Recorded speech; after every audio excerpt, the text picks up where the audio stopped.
Bien, buenos días para todos, buenas tardes en la ciudad de Bogotá, siendo las 3:15 de la tarde del 26 de julio de 2017. Continuamos con la audiencia del artículo 373 del Código General del Proceso. Dentro del radicado 16.544.20, parte demandante Sidegas SAS e Industrias Metálicas Silgas SAS, parte demandada Comercial Industrial Nacional S.A. o SINSA. El radicado es un proceso de competencia desleal. Atiende la diligencia del suscrito superintendente delegado Fidel Puente Silva. Le da el uso de la palabra a los abogados para que se identifiquen. Alexis Farut Perea Sánchez, cédula 11-812-241, tarjeta profesional 146-643 del Consejo Superior de la Judicatura. Andrés Jaramillo Hoyos, cédula 7-562-626, tarjeta profesional 75015 y actúo como apoderado de la parte demandada. Bien, el asunto que nos convoca hoy, o mejor, la audiencia que fue suspendida anteriormente con ocasión a la decisión del superior, en donde ordenó pronunciarse a este despacho sobre las razones que motivaron la no aceptación de la objeción al juramento estimatorio. Por esa razón no se pudo llevar a cabo la audiencia anterior, en donde teníamos previsto alegar de conclusión y dictar la sentencia. Esa orden se cumplió mediante auto 53.576 del 22 de junio de 2017, decisión que hoy está en firme. Para efectos de claridad y como director del proceso, nótese que la decisión del tribunal está en emitir un pronunciamiento que corresponde o que correspondería al finalizar la etapa escritural de la actuación. Eso nos pone en una posición o en dos situaciones. La primera sería retrotraer todo hasta esa etapa, y lo cual correspondería sería hacer la audiencia inicial. No obstante, la otra posición es se cumplió la decisión del tribunal y adoptar las medidas de saneamiento que correspondan para convalidar todo lo que ha transcurrido hasta este momento. Digamos, esas son las dos opciones que nos tiene en este momento. El despacho, en su rol de director y teniendo en cuenta lo que ha pasado en este caso, lo que va a hacer es adoptar la segunda de las dos posibilidades planteadas, y es como lo que el tribunal me ordenó fue decir por qué había negado la objeción al juramento estimatorio, pues eso hace que, como la decisión fue la misma, es decir, se tuvo por no presentar una objeción al juramento, pues todo el trámite posterior va a ser exactamente igual a lo que nos llevaba a la audiencia anterior, que es alegar de conclusión. Entonces lo que adoptará el despacho será convalidar todo lo actuado, mantenerse en las decisiones relacionadas con la negativa de las pruebas solicitadas, y en ese sentido nos encontramos ya cerrando pues el debate probatorio, porque no va a decretar pruebas distintas a las que ya decreté y niego las que negué en aquella diligencia del 2 de noviembre del 2016. Esto pues se lo notifico a nuestros abogados. No tengo objeciones. Abogado. Yo simplemente tenía una duda, y era que entiendo que el tribunal algo había dicho que en caso de que se considera que la objeción no cumplía los requisitos, había que dar un plazo para como subsanar eso, pero no, eso no es eso no está en el auto del tribunal. Bueno. La orden del tribunal es, resuelve confirmar la decisión que negó el decreto de pruebas, pero revocar la decisión adoptada el 2 de noviembre en cuanto denegó las pruebas solicitadas por la parte demandada, inspecciones judiciales, y en su lugar se ordena al juzgador de primer grado se pronuncie expresamente en auto debidamente motivado sobre la objeción al juramento estimatorio planteado en la contestación de la demanda conforme lo señala el 206. Eso fue lo que se hizo en el auto 53576. Bien, en ese orden de ideas correspondería también alegar de conclusión, volverá a alegar de conclusión. Entonces, si ustedes quieren hacer algo, no sé, decir algo antes o empezamos. Sí, por eso. No, si quieren decir algo antes de alegar de conclusión o empezamos. Su señoría, teniendo en cuenta que son dos los demandantes, ¿los alegatos de conclusión lo vamos a hacer en 20 minutos o en 40? Ya pongo las reglas, pero listo. Bien, entonces a modo de saneamiento no existe ninguna causal de nulidad.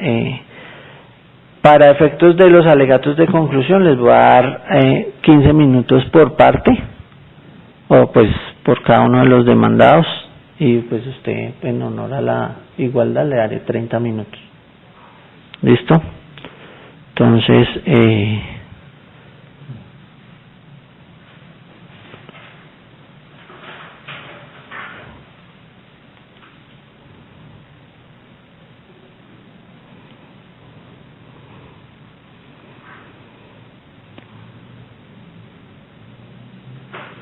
listo. Muy buenos días, muy buenas tardes, su señoría. El día de hoy venimos a presentar nuestros alegatos de conclusión en este proceso. La estructura del alegato será la determinación del problema jurídico, los hechos relevantes y la prueba de los mismos, las excepciones y su improcedencia. Haremos una valoración de la prueba, la configuración de los actos de competencia desleal, la estructuración de la responsabilidad civil y unas conclusiones. Sobre el particular debemos empezar por decir que el problema jurídico del caso consiste en determinar si Cinsa podía vender sin IVA cilindros de GLP en el territorio nacional. En caso negativo, si con ello se vulneraron los tipos desleales imputados y si con tal conducta se ocasionaron perjuicios a los demandantes. Debemos anticipar que nuestra tesis es que sí hubo competencia desleal y se ocasionaron perjuicios a los demandantes, se ocasionaron los perjuicios que se han alegado, y las fuentes son los artículos 1, 2 y 3 en sus correspondientes numerales del decreto 1818, los artículos del estatuto tributario 420, 429, 437 y 437 literal 2, y los artículos que contemplan los tipos de la ley de competencia desleal. Sobre el particular, bien vale la pena señalar que los hechos relevantes son los siguientes. Primero, las sociedades Sidegas y Cinsa son compañías que participan y compiten en el mercado de la fabricación de envases para GLP en todo el territorio nacional. Esto lo podemos probar con los certificados de existencia y representación legal, las facturas, cotizaciones, órdenes de compra y documentos de la licitación privada de Gasco que reposan en el cuaderno número 1 entre los folios 1 a 226. Durante el mes de septiembre de 2015, el gobierno nacional declaró la emergencia económica en la frontera con Venezuela a raíz del cierre de esta, adoptando medidas como las del decreto 1818 que exentuó de IVA algunos productos como los electrodomésticos y los gasodomésticos, incluidos los cilindros de gas necesarios para el funcionamiento de estos últimos. Esto lo encontramos, por supuesto, con el decreto 1818. Ahora, bien vale la pena señalar que la venta de cilindros de GLP no quedó exenta del pago de IVA ni en los municipios de frontera, ni tampoco en ninguna parte del territorio nacional, ni desde ellos hacia ninguna parte del territorio nacional. Y esto lo podemos probar con los conceptos de la DIAN, el alcance del concepto unificado y sobre todo con las pruebas de informes, los dos informes que fueron presentados el 12 de diciembre de 2016 y el 17 de enero del presente año. Esto lo encontramos en el cuaderno número 2 entre los folios 84 a 98, folios 137 a 138, 155 a 154, 170 a 180 del mismo cuaderno.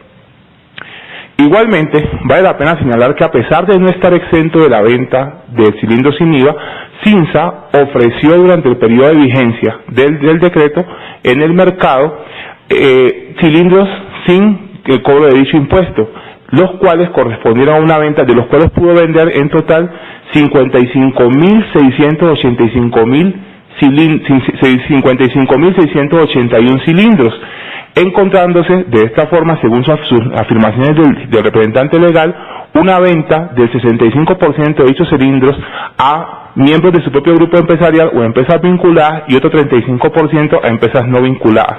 Esto lo podemos corroborar con las declaraciones de representante legal en el minuto 5350, 5812, 5935 y los documentos que están en el cuaderno número 2 a folios 99, 100 y 101. Igualmente, el 24 de septiembre de 2015, en razón a la negativa de comprar, Cinsa ofreció a Gasipa venderle cilindros facturándolos en 2015 pero entregándolos en 2016, y esto se puede corroborar a folio 65 del cuaderno 1. También los cilindros de GLP tienen una característica, y es que deben ser fabricados de conformidad con unas normas técnicas que hacen que los mismos sean productos homogéneos, y por tanto el precio es un factor a la hora de decidir a quién se compra, y esto lo podemos probar con la resolución del Ministerio de Minas 180-196, la norma técnica 522 del 2001, y sobre todo con la confesión del representante legal a la hora 7 minutos 30 segundos, 1 hora 8 minutos 54 segundos de su respectiva declaración. También es importante señalar, su señoría, que los cilindros de GLP no estaban destinados, en este caso, los que vendió Cinsa, a los municipios de frontera. Fueron comprados por empresas como Unigas, Inversiones GLP, Roscogas y CLC, las cuales habían realizado anteriormente, antes del decreto, compras a mis clientes por más de 3.000 millones de pesos y habían solicitado o tenían órdenes de compra abiertas. Esto lo podemos corroborar con la confesión del representante legal de Cinsa al minuto 58:12, a la hora 2 minutos, hora y 9 minutos, las facturas, órdenes de compra y cartas de despacho de Cinsa, las cotizaciones, órdenes de compra y correos electrónicos intercambiados por Silgas y Sidegas con sus clientes, los cuales se encuentran en el cuaderno 1 entre los folios 68 y 101, 169 y 170, y en el cuaderno 2 entre el 129 y 176, y en el cuaderno 3 entre los folios 29 y 80. Durante el periodo de septiembre a diciembre de 2015, Cinsa no cobró el IVA por un valor de casi 4.000, superior a los 4.480 millones de pesos. Esto se corrobora con lo establecido en los documentos que están en el cuaderno 2 a folio 103 a 106, 108 a 110, 112 a 114 y 116 a 118. También tenemos en cuenta que durante el periodo de vigencia del decreto los demandantes no recibieron pedidos ni efectuaron ventas a clientes como Unigas, Inversiones GLP, Roscogas o CLC, y por tanto sufrieron perjuicios por 300 millones de pesos, y esto se probó con el juramento estimatorio. Las excepciones, podemos claramente establecer que en el presente caso Cinsa planteó 3 excepciones, las cuales vemos que son totalmente improcedentes. En el primer caso, Cinsa nos dijo que Cinsa no ha realizado actos de competencia desleal. Sin embargo, como lo podemos corroborar y lo miramos de antemano, es claro que Cinsa incurrió en los actos de competencia desleal de violación de normas y desviación de la clientela. Así lo dice, así claramente lo estableció la DIAN, como más adelante lo veremos. Igualmente, nos dice Cinsa que el acto no se puede calificar de desleal porque ellos efectivamente actuaron de buena fe. Y vamos a corroborar aquí que Cinsa actuó de mala fe en el mercado, y que si eventualmente tomáramos los propios argumentos que Cinsa nos plantea, la buena fe planteada por Cinsa sería una buena fe subjetiva, no una buena fe objetiva que exime la responsabilidad. Además, finalmente nos dice Cinsa que Cinsa no desvió la clientela, pero como lo demuestra el acervo probatorio, los clientes como Unigas, Roscogas y CLC se abstuvieron de acudir a las ofertas propuestas por Sidegas y Silgas para acudir a la oferta que había propuesto Cinsa. Tenemos en cuenta que en este caso, en cuanto a los medios de prueba, se utilizaron 3 tipos de pruebas, que fueron las declaraciones de los representantes legales, los documentos y las pruebas por informe. Las declaraciones de los representantes legales nos prueban algunos hechos a nivel global, como es la participación de las partes en el mercado, el conocimiento de los competidores y su clientela, la presión competitiva que existe en el mercado y además existe una confesión calificada por parte del representante legal de Cinsa, pues él alude que sí vendió sin IVA, pero que efectivamente lo podía hacer. Por su parte, los documentos prueban la existencia de los competidores en el mercado, las actuaciones de mala fe que tuvo Cinsa, especialmente en el caso del correo electrónico de gas CIPA, las ofertas y ventas sin IVA y la desviación de la clientela de las demandantes hacia la demandada. La prueba que consideramos más contundente para demostrar que Cinsa no podía vender sin IVA fue la prueba por informes que presentó la DIAN, donde nos habla de la imposibilidad jurídica de vender cilindros de GLP sin IVA, con lo cual una clara infracción de las normas tributarias. Pero vamos a hacer una valoración de las pruebas y tenemos en cuenta primeramente la declaración del representante legal de Cinsa. Y el representante legal de Cinsa nos reconoció en el minuto 53-54 que efectivamente había vendido sin IVA a empresas de su grupo, vinculadas a su grupo y que no pertenecían a su grupo, al interior de todo el territorio nacional. Es importante señalar, su señoría, que de conformidad con las cotizaciones y las órdenes de venta, estas empresas como Vidagas, Unigas y Roscogas habían sido clientes y han sido clientes de Cibegas y de Silgas. Pero además, su señoría, vale la pena tener en cuenta que en el minuto, a la hora 2 minutos y 30 segundos, el señor representante legal de Cinsa nos dijo que el decreto le permitía vender dentro y fuera de las zonas de frontera porque estaba en los escenarios 1 y 5 de que trata el alcance del concepto unificado. Esa situación quedó claramente desmentida por el informe que nos presentó aquí la DIAN, donde fue contundente en decir que esos cilindros de gas no estaban exentos de IVA. Pero peor aún, su señoría, nos dijo cuando se trataba de probar la ventaja competitiva que tendría Cinsa por vender sin IVA, se le preguntó qué tan importante era el precio frente a productos homogéneos, y nos dijo que era un factor adicional. Eso lo puede encontrar a la hora 8 minutos y 52 segundos. Yo no voy a confrontar la respuesta de este interrogado con la teoría económica, lo voy a confrontar directamente con la norma legal. Y resulta que el decreto 734 del año 2012, en el artículo 3.2.5.2, nos dice: se entiende que son productos homogéneos aquellos respecto de los cuales existe más de un proveedor y que tienen patrones de calidad y desempeño objetivamente definidos por especificaciones usuales del mercado, de tal manera que el único factor diferenciador entre ellos lo constituye el precio por el cual se transa. De ahí que en este caso dejamos sentado de antemano que el precio por el cual se transaban los bienes, como los cilindros, era el factor diferencial, era lo que realmente constituye la ventaja competitiva significativa. Ahora, miremos también el caso de las declaraciones de los representantes legales de Cibegas y Silgas. Encontramos en este caso que las declaraciones todas quedaron evidentemente corroboradas. Primero, Silgas nos dijo que en el mercado existen clientes con clientes naturales, porque las empresas de fabricantes pueden pertenecer regularmente a un grupo, y esto se corroboró con las declaraciones de los demás representantes legales y con los certificados de existencia y representación legal.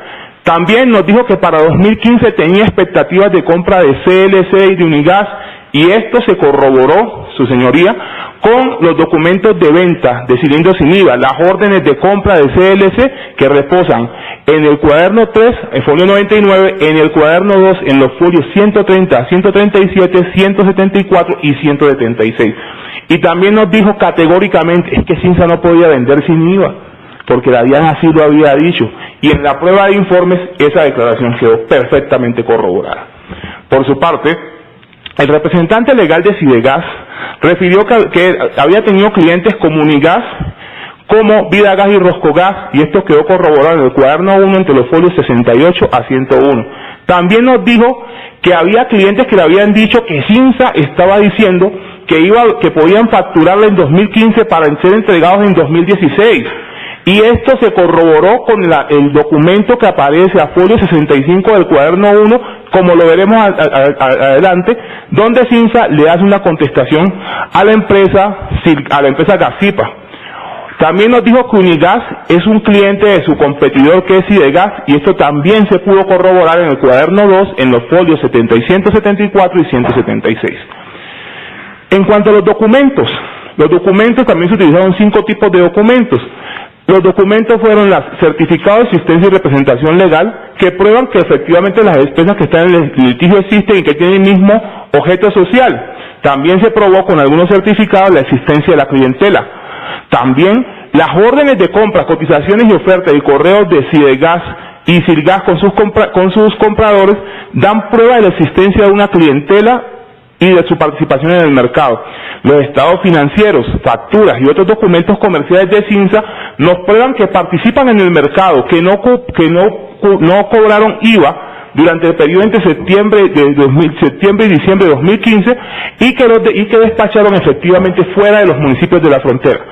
Los conceptos de la DIAN nos dan claridad meridiana de que efectivamente Cinsa no podía vender sin IVA. Y existe un grupo de documentos con los cuales ha pretendido la contraparte exonerarse de responsabilidad aludiendo una supuesta buena fe. Y esos documentos son el concepto de una firma de Deloitte, el concepto del acta de asistencia a una reunión en Cúcuta, los reportes a la DIAN, que nos dan claridad, primero, de que fue Inversiones Nordeste quien hizo la consulta al consultor citado. Segundo, que Cinsa asistió a una reunión de la DIAN. Y tercero, que reportó una información. Pero vamos a valorar estos documentos, su señoría. El control de registro a la reunión del día 9 de octubre de 2015. Este control sí es cierto que nos muestra aquí la presencia del señor Gilberto Gómez, pero para valorar adecuadamente, invito a que tomemos la doctrina de un clásico como François Gorfi, quien nos decía, sea cual fuere su fe o autoridad probatoria, prueba legal, relativa o absoluta, las actas no prueban más que los hechos materiales que personalmente se ha dejado constancia por parte del instructor en ejercicio de sus funciones, no de las que ha sabido por declaraciones o dichos de terceros, así se trata de agentes calificados.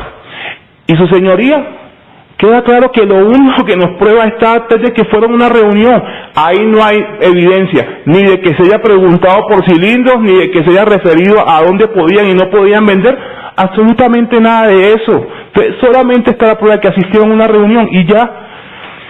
En cuanto al concepto de la firma de Deloitte, donde se basa y refiere a la contraparte, que es donde ellos encuentran el mayor asidero de que lo podían vender porque una importante consultora les había dicho. Qué curioso, señoría, es que quien hizo esta consulta ni siquiera fue Cinsa.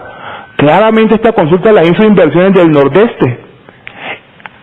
Hay que decir algo y hay que aclarar algo, que no sería válido un argumento defensivo indicando de como Inversiones del Nordeste y Cinsa tienen una situación de control o de grupo empresarial declarada, entonces la supuesta buena fe, la supuesta diligencia de Inversiones del Nordeste se transferiría automáticamente a Cinsa. Es claro que Cinsa nunca consultó a nadie, ni siquiera a la DIAN, que era quien normalmente, quien regulatoriamente y quien legalmente tenía las facultades para absolver sus dudas. Además, miremos ahora el documento mediante el cual Cinsa reporta información a la DIAN. Este documento tampoco nos da fe, como lo ha pretendido mostrar Cinsa, de que efectivamente la DIAN sabía que ellos estaban vendiendo. Y es que resulta que si usted mira acá, esa casilla que dice nombre del activo, encuentra un código que dice 89051E+25. ¿Ese código a qué se refiere? Aquí no hay prueba de que ese código corresponda a cilindros de gas. Aquí no hay prueba de que ese código puede corresponder a cualquier cosa. Dentro del expediente no hay ni un documento de los que llaman código SIU, ni ningún otro documento que refiera que ese código efectivamente correspondía. Cinsa pudo haber estado respondiendo cualquier cosa. Pero lo que sí está probado es la mala fe de la actuación de Cinsa en el mercado, señoría. ¿Y cómo está probado? ¿Por qué? Porque si miramos el email enviado por Rafael Ibarra, director comercial de Cinsa, a Gasipa, que encontramos en el folio 65 ya antes citado, nos dice claramente, cuando Gasipa le dice que no va a comprar, le dice, entiendo que ya tiene una decisión de no compra de cilindros este año, sin embargo, dice, para el año 2016 sería interesante que para CIPA aprovechar la coyuntura del decreto 1818 que otorga Cinsa, única fábrica de cilindros de Colombia que lo puede hacer, la posibilidad de facturarla el 31 de diciembre. Y luego dice, este cuadro le muestra lo que podría ahorrar si compra un lote de cilindros. Es decir, que Cinsa estaba insinuando a los clientes que compraran en 2015 y les entregaban en 2016. Contrario a lo que nos dijeron aquí, de que supuestamente la orden era solamente hasta 2015 y entregas en 2015. Su señoría, sobre eso hay que ser categórico y acudir a la jurisprudencia y darnos cuenta de que en la Sala de Casación Civil, en sentencia de agosto de 2001, nos dijo claramente que la buena fe hacía referencia a la ausencia de obras fraudulentas, engaño, reserva mental, astucia o viveza. Así pues, la buena fe equivale a hablar con lealtad, con rectitud, con honestidad, en generar obra de mala fe, su señoría, quien pretende obtener ventajas o beneficios y una suficiente dosis de probidad o pulcritud. Pero más aún, nos señala la misma jurisprudencia, que es que la buena fe en Colombia, en el sistema jurídico colombiano, puede ser buena fe subjetiva cuando se habla de creencias o una confianza, o buena fe objetiva cuando se habla de una probidad, de una corrección y de una lealtad. En este sentido, su señoría, queda claro además que la interpretación que supuestamente, y tomemos en gracia de discusión que Deloitte hubiera dado esa interpretación, sería contraria al Canon Constitucional 334, donde se nos dice que la Dirección General de la Economía está a cargo del Estado y que éste interviene por mandato de la ley. ¿Pero para qué interviene? Para racionalizar la economía con el fin de conseguir en el plano nacional y territorial, ¿qué cosa? Entre otras cosas, la distribución equitativa de las oportunidades. Teniendo en cuenta que aquí se probó que solamente en Colombia existen 5 o 6 fabricantes de cilindros, se podría hablar de que el sistema legal estaría distribuyendo equitativamente las oportunidades. Si solamente le diera a Cinsa en el país la posibilidad de vender sin IVA, eso es totalmente descabellado, su señoría, eso se cae de su peso. Pero su señoría, es que vamos ahora a mirar cómo fue el tema de las ventas y el IVA no recaudado. Y es que según los reportes que nos dio la misma compañía, en los folios 99 a 118, se dijo que en septiembre no recaudaron, es decir, un IVA exento, ¿sí? IVA exento por 350 millones de pesos, que se incrementó en octubre, donde el IVA, lo que no cobraron por IVA fueron 846 millones, que se duplicó en noviembre, donde fueron 1.633 millones, y que se mantuvo en diciembre, donde fueron 1.587 millones.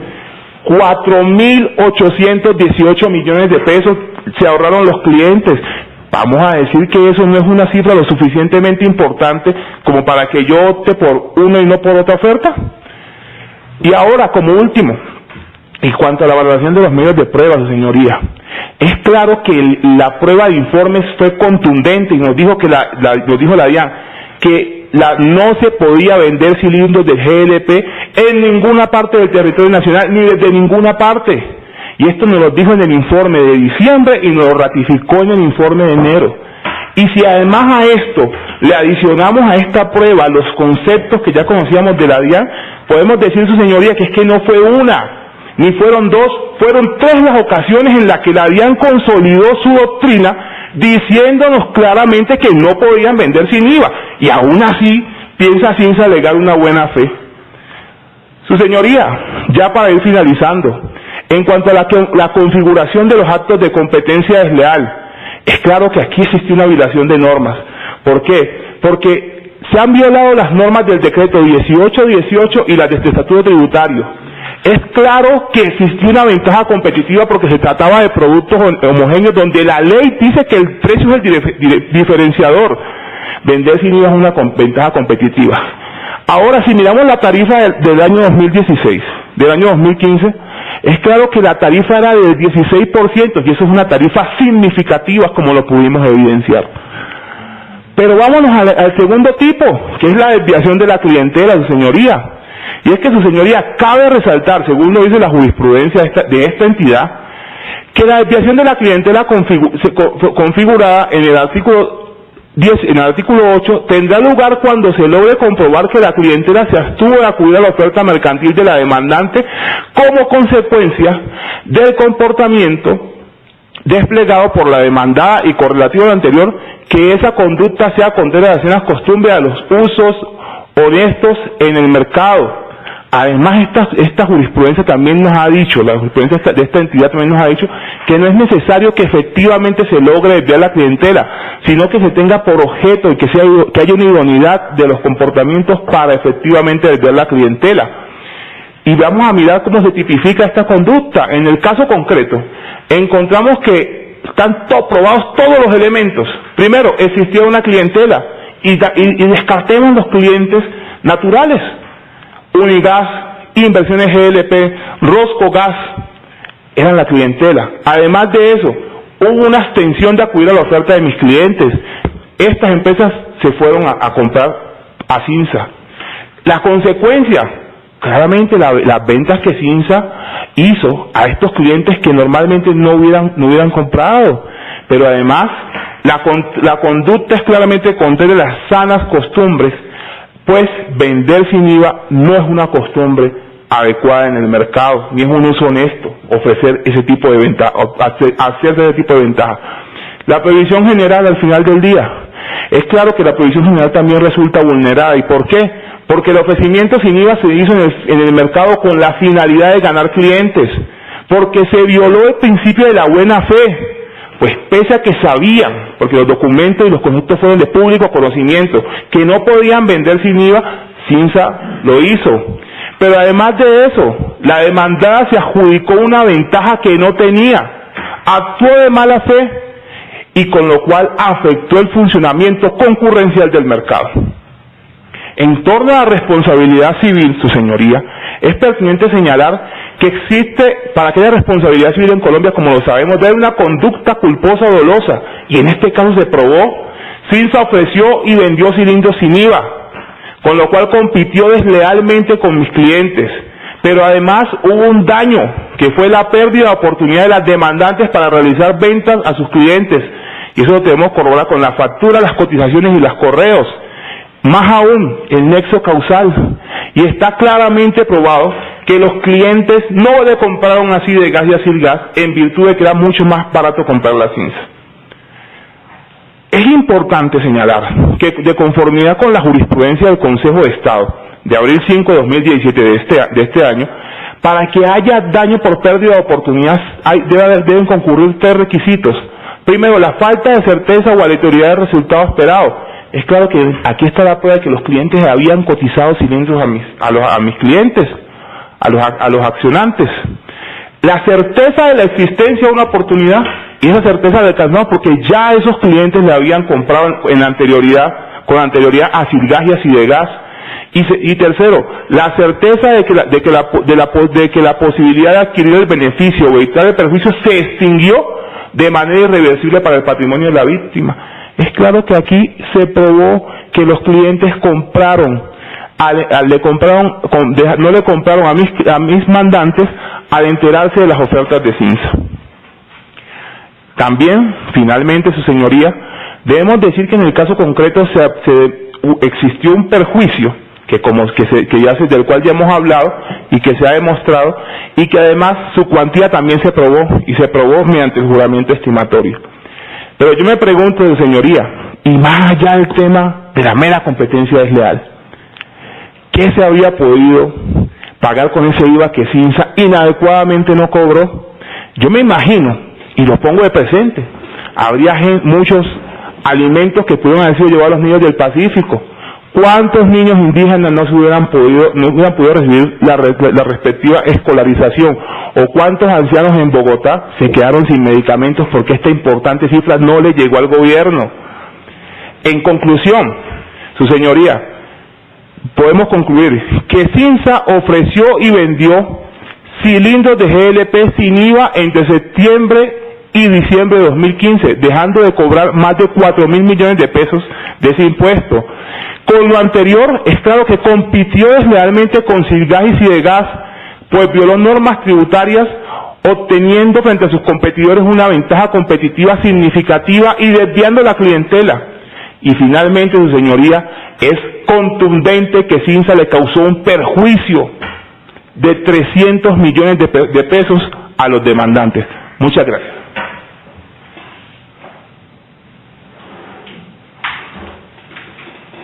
Muchas gracias, abogado. Tiene usted el uso de la palabra hasta por 30 minutos. Muchas gracias, señor juez. En relación con los alegatos, proceda primero a advertir cuál es el objeto de este proceso que se fijó en el auto que fijó el objeto del litigio. En primer lugar, lo que se dijo era que se iba a verificar si durante el periodo en que estuvo vigente el decreto 1818, desde su planta ubicada en Cúcuta a clientes que estaban ubicados en municipios distintos a los que se refiere el decreto 1770-2015, Cinsa había vendido cilindros de gas sin IVA y si eso constituía una infracción a una norma jurídica. Que si se llegaba a la conclusión de que eso era una infracción a una norma jurídica, se miraría si era en consecuencia una conducta desleal, violación del artículo 18 de la ley 256 y si había o no había perjuicio. Eso fue lo que quedó en el auto en el que se fijó el litigio. Entonces, como pues la doctrina y la jurisprudencia de esta entidad y el tribunal han dicho que la violación del artículo 18 se requiere que haya una infracción de una norma jurídica diferente a la ley 256. Segundo, que haya una ventaja competitiva significativa en el mercado derivada de esa infracción y que ella se haya efectivamente realizado en el mercado. Ahora, yo en cuanto a la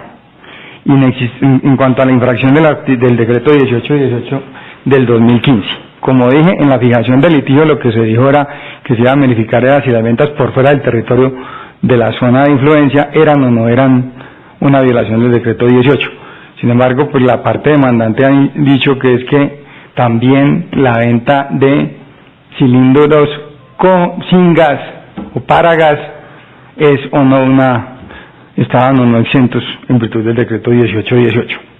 Respecto a ese punto, lo primero que yo debo decir es que el artículo primero del decreto 1818 expresamente señala que están exentos los electrodomésticos, las ventas de electrodomésticos y gasodomésticos, incluidos los cilindros para gas, no con, como están diciendo la parte actora. Y segundo, no nos hemos basado únicamente en el concepto de Deloitte. Hay un concepto unificado de la DIAN publicado, que son los que son doctrina y que son actos administrativos que obligan, eso sí, los publicados, no los que le dan a una persona en particular. Y curiosamente, no, eso sí no lo menciona el señor, está ese concepto aportado en los folios 90-93 y el alcance a ese concepto unificado que se produjo como consecuencia de la visita de la DIAN en Cúcuta. Curiosamente, el apoderado omite mencionar que esos conceptos están acá y que son conceptos que están publicados en la página de la DIAN. Los conceptos que trae el señor aquí, que hablan de que el cilindro no se podía vender, no, esos sí no están publicados. Esos no son doctrina, esos no son actos administrativos como lo ha dicho el Consejo de Estado. En consecuencia, pues me parece curioso que se base en documentos que no son actos administrativos y que no han sido publicados. Ahora, ¿cuál es el efecto útil de la interpretación? Si se acepta la tesis de que entonces es solo cilindros con gas, entonces no tendría ningún efecto la extinción. ¿Por qué? Porque el artículo 424 del Estatuto Tributario dice que no causan el impuesto el gas propano para uso domiciliario. Y aquí los representantes legales de la parte demandante reconocieron, cuando le preguntó ¿a quién le vende? ¿Cómo es el procedimiento? ¿A quién es que usted le vende los cilindros? Entonces dijo, pues varios clientes, hay distribuidores de gas en Colombia que son los consumidores de los cilindros. Antes nuestros usuarios, los usuarios del gas en Colombia, a todos los que consumían gas, eran los dueños de los recipientes. Eso cambió en Colombia y los dueños de los recipientes son los distribuidores de gas, que son a los que les vendemos nosotros los cilindros. Y la regulación también dice que quien llena el cilindro es el distribuidor. Entonces, si la tesis de los señores es válida, entonces es una extensión para algo que no necesitaba extensión, que era vender un cilindro entonces ellos tienen que, y el contenido del gas está exento. Y los consumidores, a los consumidores no se le vende el cilindro, también lo dijo el señor representante el señor Eber Reyes Valencia, dijo que no, eso no se vende, no, se vende el contenido. Entonces se le preguntó, ¿solo se le vende el gas? Sí, al consumidor solo se le vende el gas, no los cilindros. Entonces pues la interpretación de la norma, bajo el entendimiento de que solo estaba exento los cilindros con gas, entonces no se necesitaba, porque eso ya estaba exento. No se venden los cilindros y el contenido de gas está exento. Entonces, eso es una interpretación sin efecto útil. La interpretación de ellos se basa en que supuestamente el decreto se hizo única y exclusivamente para el tema de consumo. Pues no, uno lee las consideraciones del decreto y expresamente dice que es para la microempresa, para reactivar la economía, para mejorar el mercado laboral, y los conceptos de la DIAN también, que están publicados, esos sí publicados y que son actos administrativos, sí dicen que esas son las finalidades. Y entonces, veamos, en cuanto a la otra argumentación, que era solo para las ventas donde el comprador estuviese ubicado dentro de la zona de emergencia. Pues no, está el concepto unificado que trae una explicación, y el alcance del concepto unificado que también está publicado, y el que ahora en el expediente 90 a 96 del cuaderno 3, donde expresamente la DIAN dice que en el quinto supuesto está cuando el comprador de un bien o producto se encuentra por fuera del municipio de los declarados en emergencia. Por su parte, el vendedor de bien se encuentra dentro de los municipios declarados en emergencia y el producto está en ese sitio cuando se vende. Entonces gozarán de exención. Entonces es falso lo que acaba de decir, que nos estamos basando única y exclusivamente en el concepto de Deloitte. No, señor, estamos basados en los conceptos publicados. Eso sí, publicados, que son actos administrativos, y están publicados en la página de la DIAN.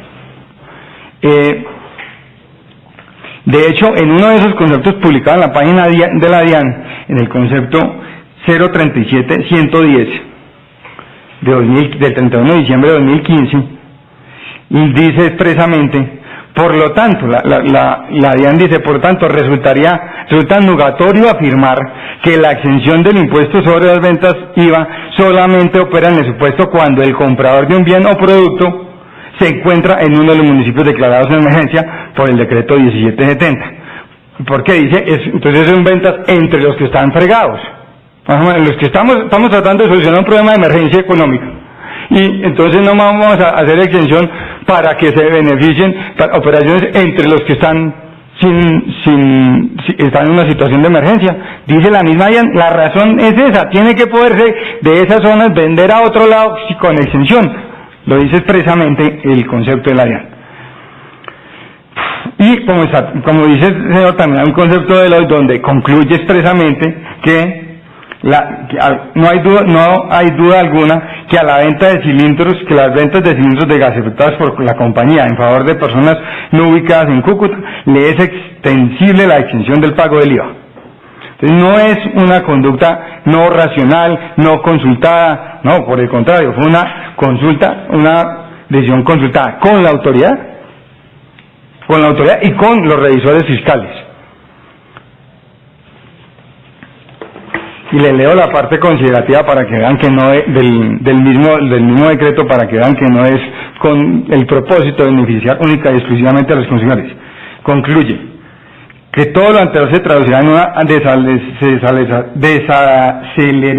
desaceleración generalizada de la actividad económica de los municipios de la frontera, que por lo anterior es necesario generar mecanismos de emergencia, tales como medidas tributarias, contractuales, crediticias, de cofinanciación o destinación de recursos parafiscales que contrarresten el impacto de la crisis sobre el mercado laboral, que disminuyan los costos transaccionales de ciertos trámites, que permitan aliviar el impacto negativo sobre los sectores productivos y sobre los consumidores de la región de frontera, que estimulen la microempresa, que faciliten la atracción de inversión nacional y extranjera. O sea, no es precisamente por eso la DIAN llega y dice que la exención aplica también para ventas a compradores que estén fuera del territorio de la zona afectada. Ahora, en cuanto a la de lealtad, muy bien, el doctor, estamos de acuerdo en que la ley 256 dice que es la buena fe objetiva. ¿Y qué es la buena fe objetiva? Dicen es la aprobación de una conducta a proceder según el parecer unánime de personas razonables y honradas, con base en los usos sociales imperantes en una determinada circunstancia.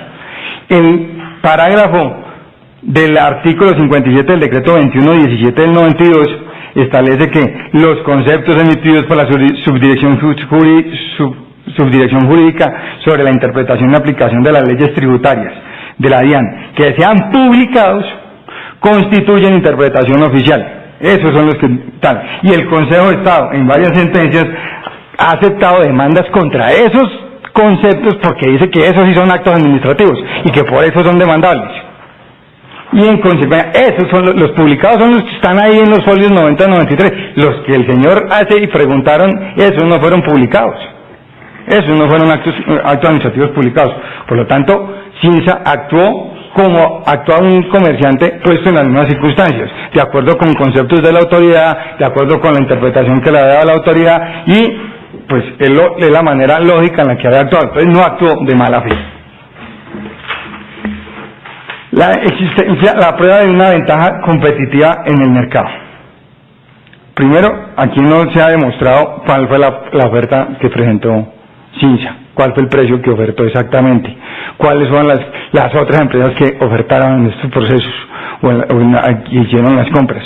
En consecuencia, pues no tenemos ni idea si la razón por la que los escogieron fue únicamente por precio.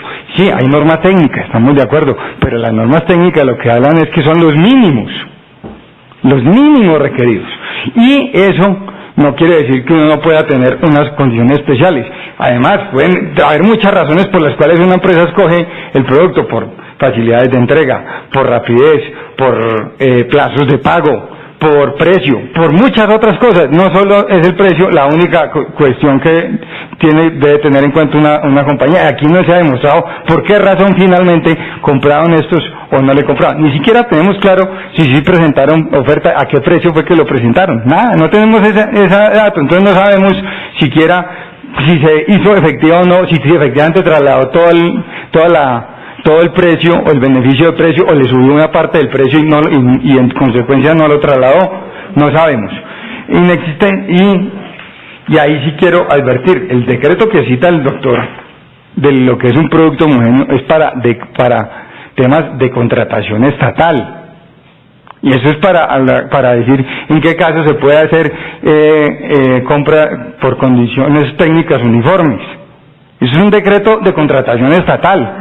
No estamos hablando de contratos con entidades estatales, y reitero, las normas técnicas no hablan de que eso sea lo máximo que requiere el mercado.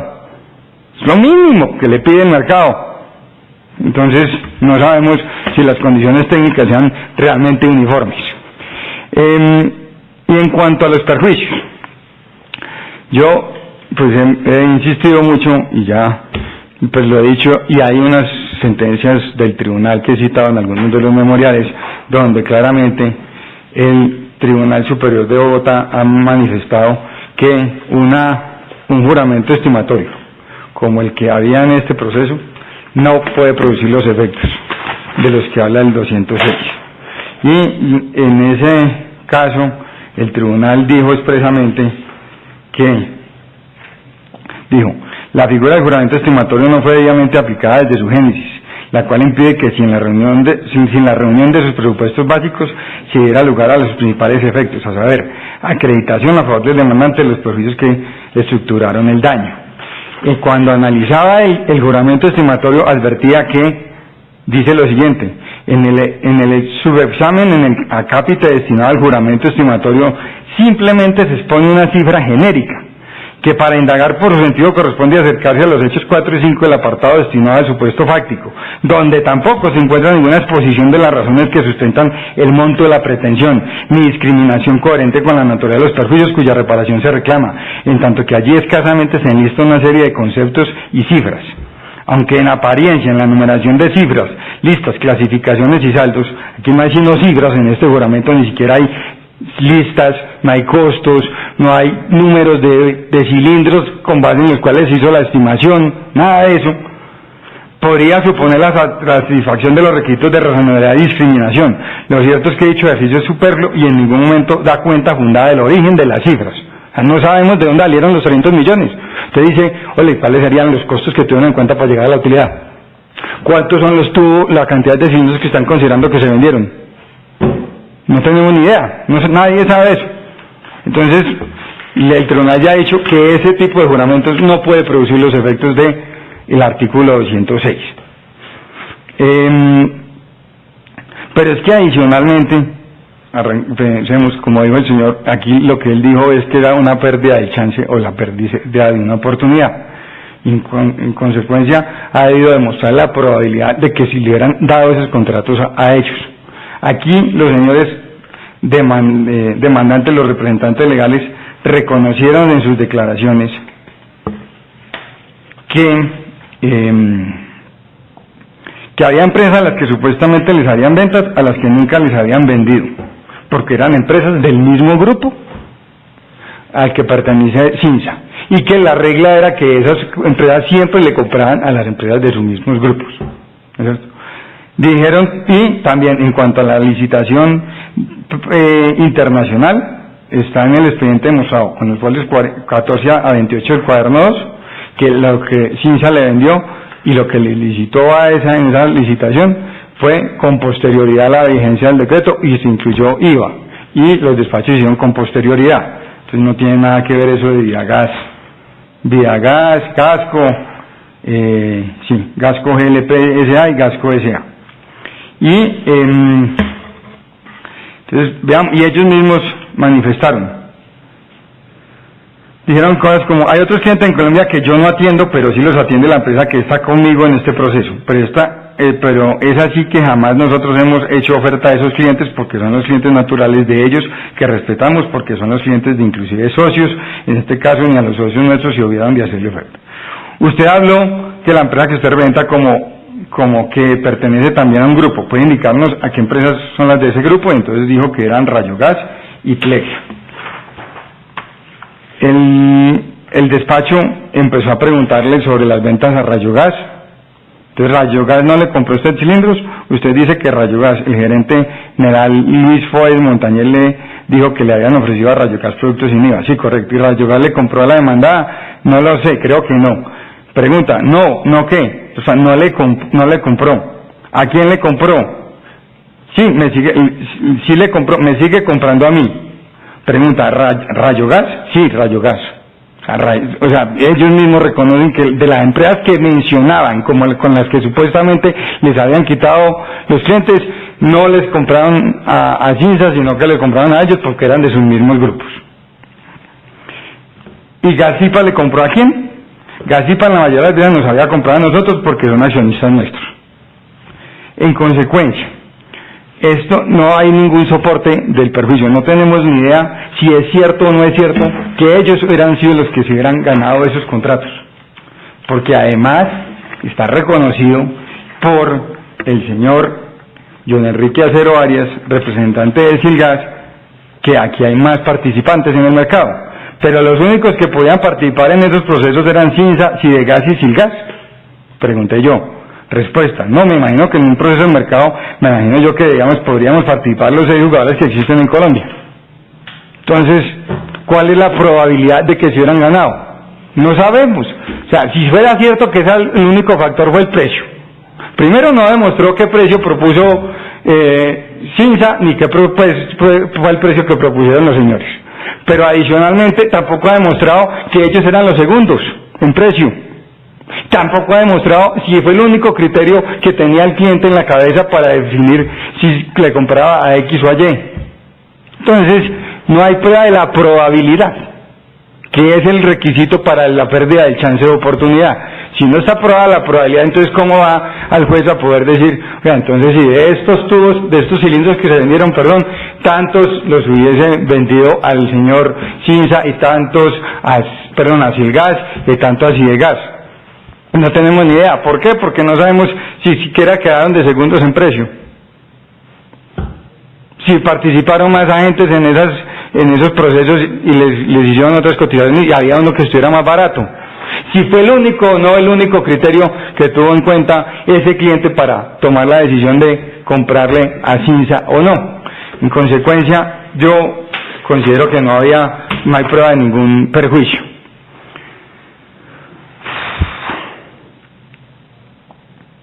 Y en cuanto a la interpretación de ese correo electrónico, si lo que veo yo esa interpretación es la que se amaña a lo que quieren los señores, pero perfectamente, ahí lo que le estoy diciendo, lo que entiendo que le está diciendo el señor es, oiga, usted ya decidió no comprar en el 16, oiga, ¿por qué no aprovecha y compra más bien ya en el 2015? Compre ya, y se gana esta exención. Pero no es como dice el señor, no, que es que le va a vender en el 2015, le va a facturar en el 2015 para entregárselo en el 2016, no. Ahí también la interpretación también cabe, y es la de, oiga, no, aproveche, ya sé que no quiere comprar en el 2016, pues aproveche, adelante compras, compre ahora y ahórrese un IVA y hágalo ahora. Pero la única interpretación que le ocurre a los señores es que, que lo que estábamos tratando era de venderle sin IVA, facturándole ahora y despachándole después, cosa que no está ni siquiera demostrada en este proceso. Y que el representante legal de Cinza expresamente dijo que no había ocurrido jamás. No tengo más que decir. Muchísimas gracias.